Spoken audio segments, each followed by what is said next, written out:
आज जब मैं इस अमरावती की पुण्य भूमि पर खड़ा हूं तो मुझे केवल एक शहर नहीं दिख रहा, मुझे एक सपना सच होते दिख रहा है। एक नया अमरावती, एक नया आंध्र। अमरावती वो धरती है जहां परंपरा और प्रगति दोनों साथ चलते हैं, जहां बौद्ध विरासत की शांति भी है और विकसित भारत के निर्माण की ऊर्जा भी है। आज यहां करीब 60,000 करोड़ रुपए के प्रोजेक्ट का शिलान्यास और लोकार्पण किया गया है।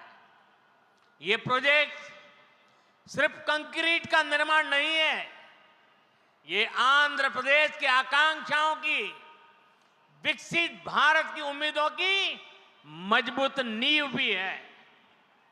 मैं भगवान वीरभद्र, भगवान अमरलिंगेश्वर और तिरुपति बालाजी के चरणों में प्रणाम करते हुए आंध्र प्रदेश की सम्मानित जनता को बहुत बहुत बधाई देता हूं।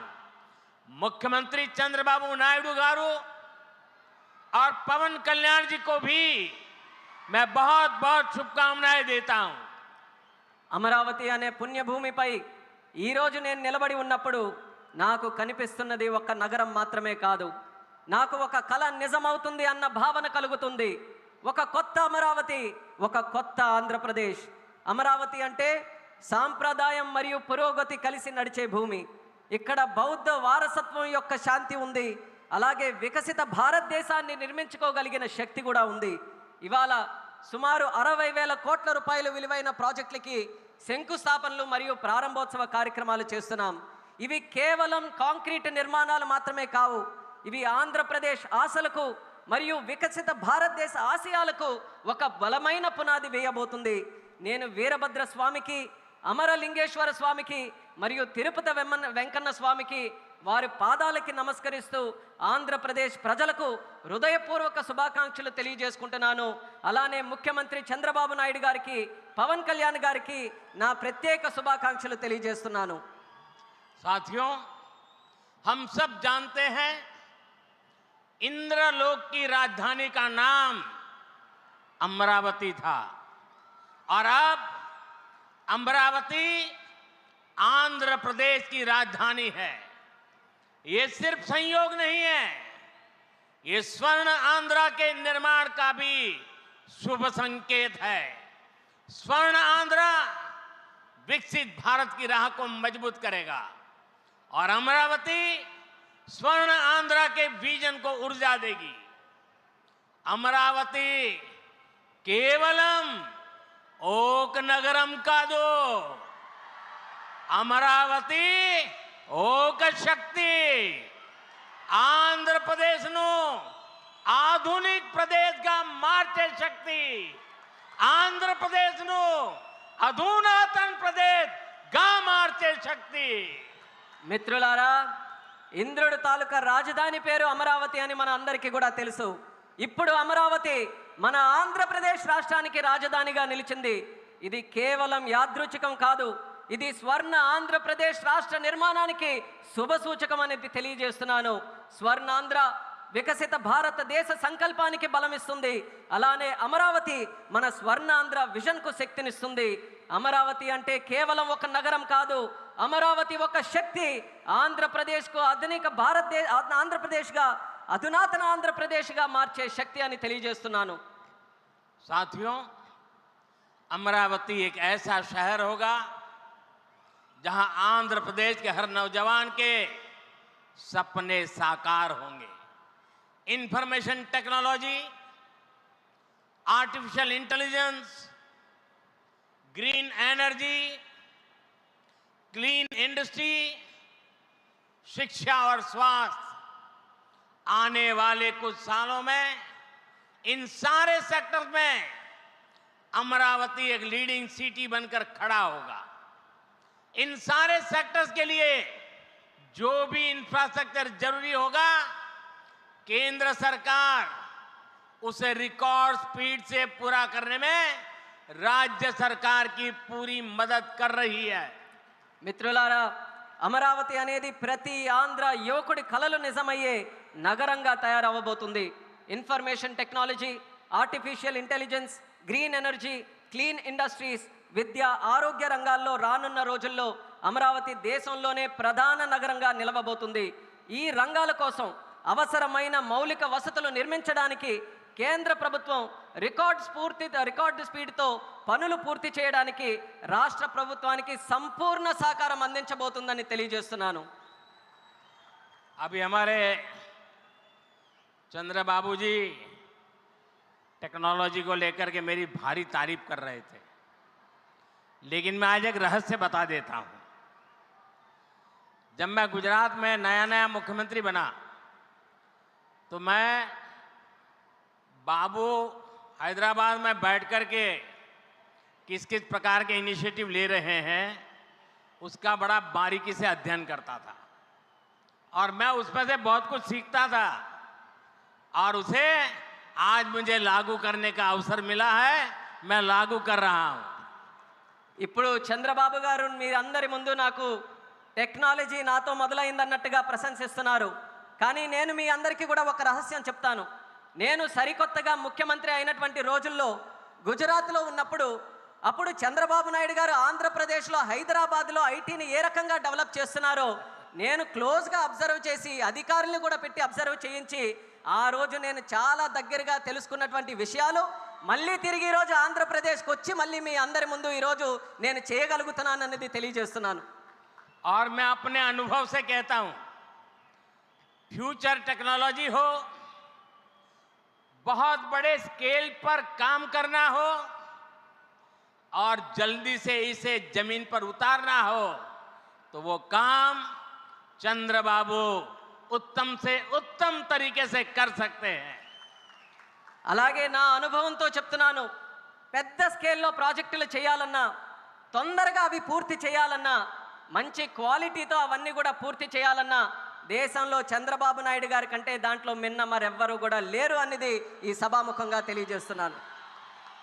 साथियों, 2015 में मुझे प्रजा राजधानी का शिलान्यास करने का अवसर मिला था. बीते सालों में केंद्र सरकार ने हर प्रकार से अमरावती के लिए मदद दी है.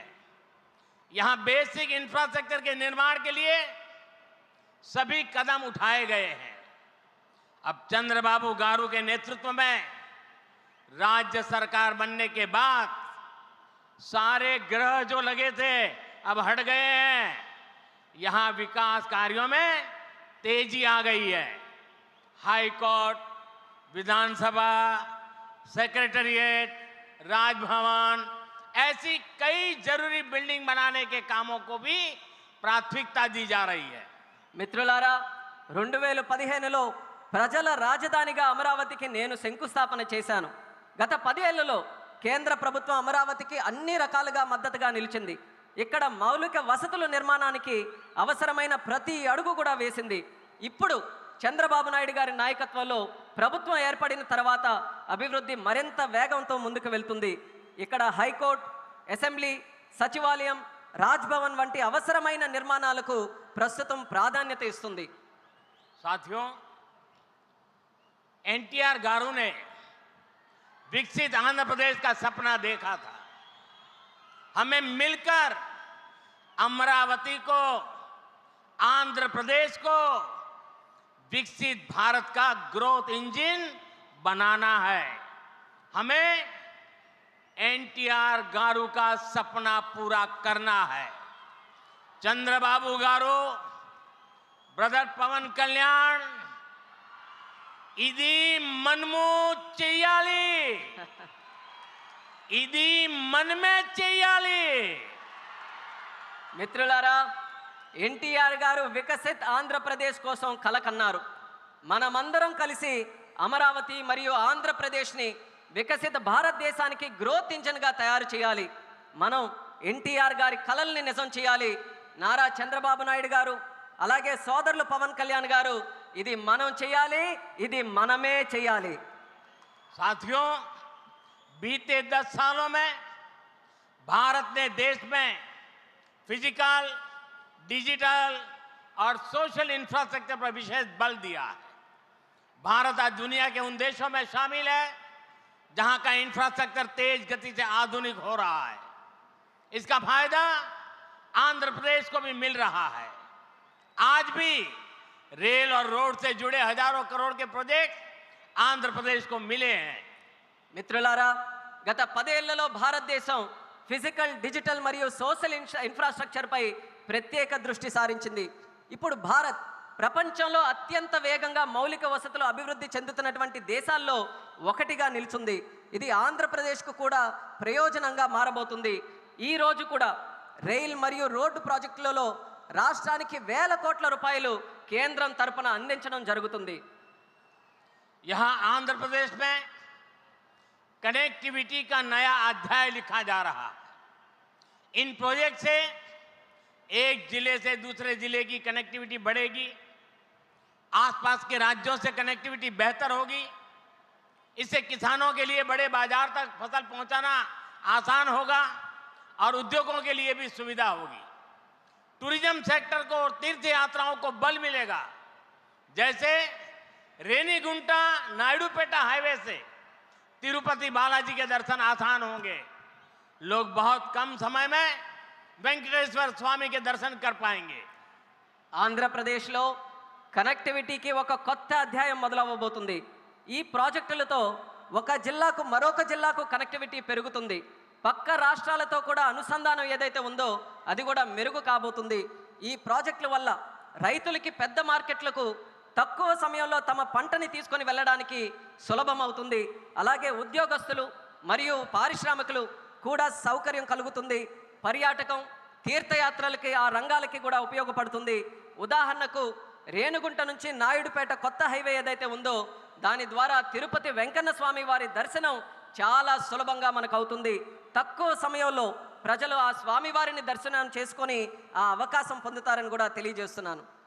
साथियों, दुनिया में जो भी देश तेजी से विकसित हुए हैं उन्होंने अपनी रेलवे पर बहुत अधिक बल दिया है।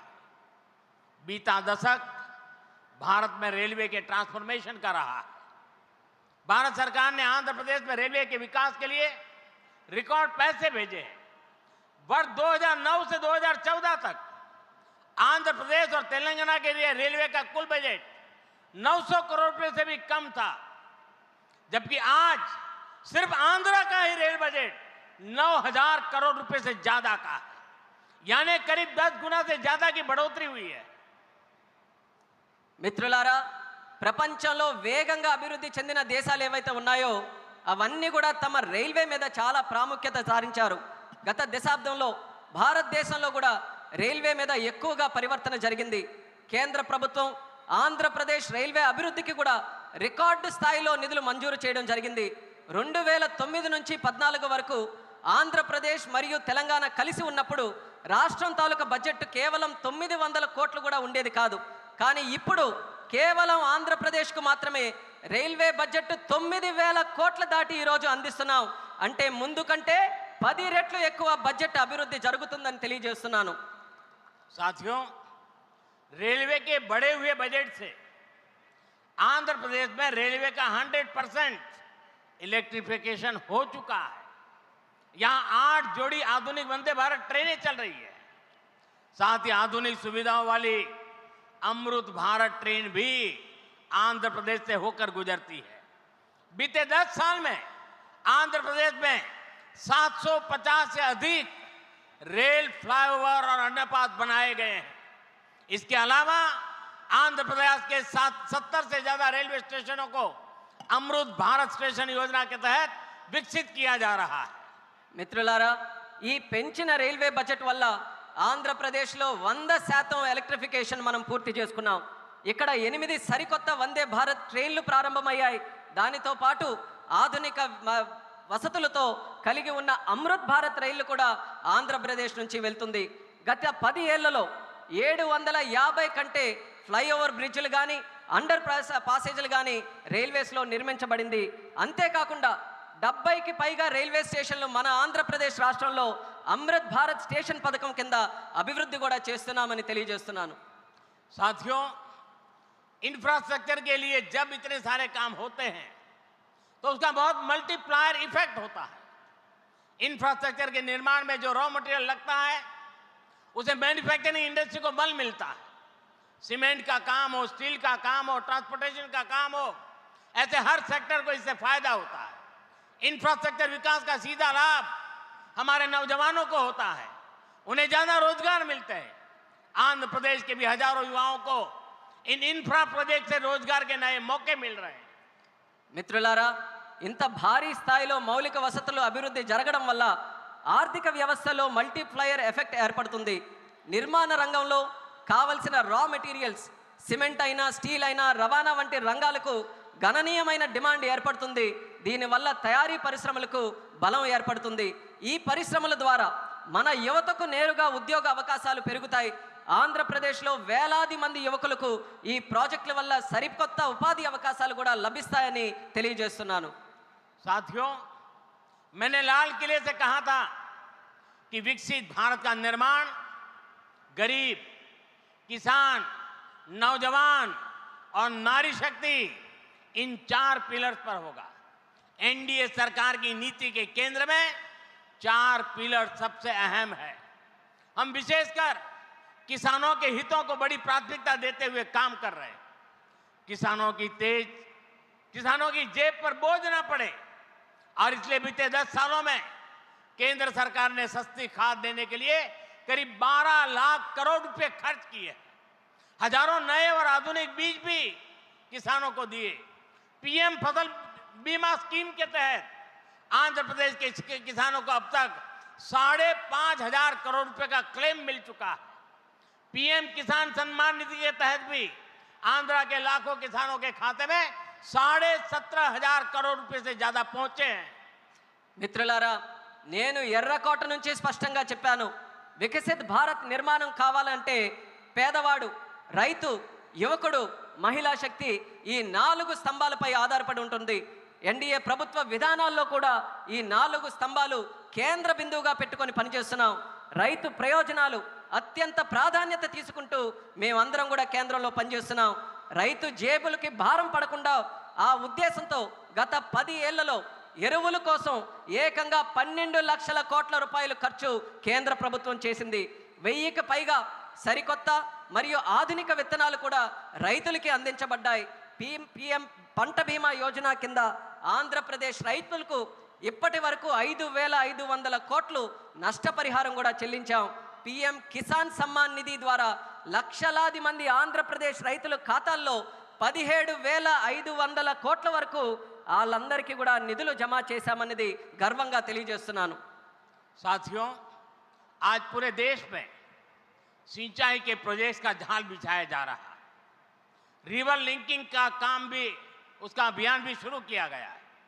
हमारा लक्ष्य है कि हर खेत को पानी मिले, किसानों को पानी की दिक्कत ना हो. यहां नई सरकार बनने के बाद पोलवरम प्रोजेक्ट में भी नई गति आई है. आंध्र प्रदेश के लाखों करोड़ों लोगों का इस प्रोजेक्ट से जीवन बदलने वाला है. पोलवरम प्रोजेक्ट तेजी से पूरा हो, इसके लिए केंद्र के एनडीए सरकार से राज्य सरकार को पूरी मदद दी जा रही है. మిత్రులారా, దేశవ్యాప్తంగా ఇరిగేషన్ ప్రాజెక్టులు నిర్మిస్తున్నాం. అలాగే నదుల అనుసంధాన కార్యక్రమం కూడా మేము ప్రారంభించాం. మా లక్ష్యం ప్రతి పొలానికి నీరు అందించాలి, రైతుకి నీటి సమస్య అనేది రాకూడదు. ఇప్పుడు రాష్ట్రంలో ఎన్డీఏ ప్రభుత్వం ఏర్పడిన తర్వాత పోలవరం ప్రాజెక్టు పనుల్లో కూడా వేగం మరింత పుంజుకుంది. ఈ ప్రాజెక్టు ద్వారా లక్షలాది కోట్లాది మంది ప్రజలు, రైతుల తాలూకా జీవితం మారబోతుంది. పోలవరం ప్రాజెక్టు త్వరగా పూర్తవ్వాలని కేంద్ర ఎన్డీఏ ప్రభుత్వం అలాగే రాష్ట్ర ఎన్డీఏ ప్రభుత్వం పూర్తిగా సహకారంతో కలిసిమెలిసి పనిచేస్తాయని తెలియజేస్తున్నాను. साथियों, आंध्र की धरती ने दशकों से भारत को स्पेस पावर बनाने में बहुत बड़ी भूमिका निभाई है. श्रीहरिकोटा से जब जब कोई मिशन लॉन्च होता है तो कोटि कोटि भारतीयों को गर्व से भर देता है. करोड़ों भारतीय नौजवानों को यह क्षेत्र स्पेस के प्रति आकर्षित करता रहा है.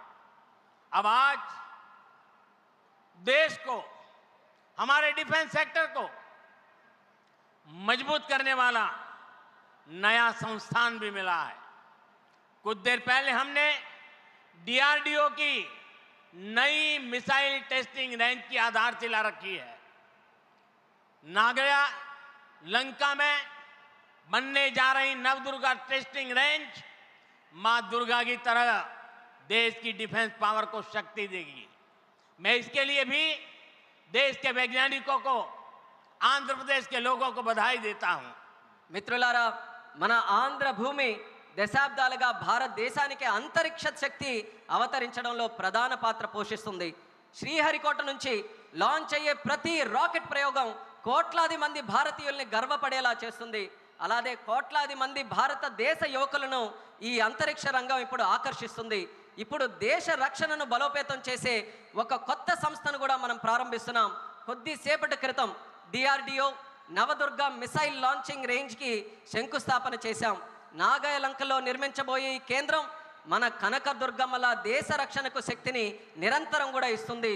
ఇందుకు శాస్త్రవేత్తలకు, ఆంధ్ర రాష్ట్ర ప్రజలకు హృదయపూర్వకమైనటువంటి అభినందనలు నేను తెలియజేస్తున్నాను.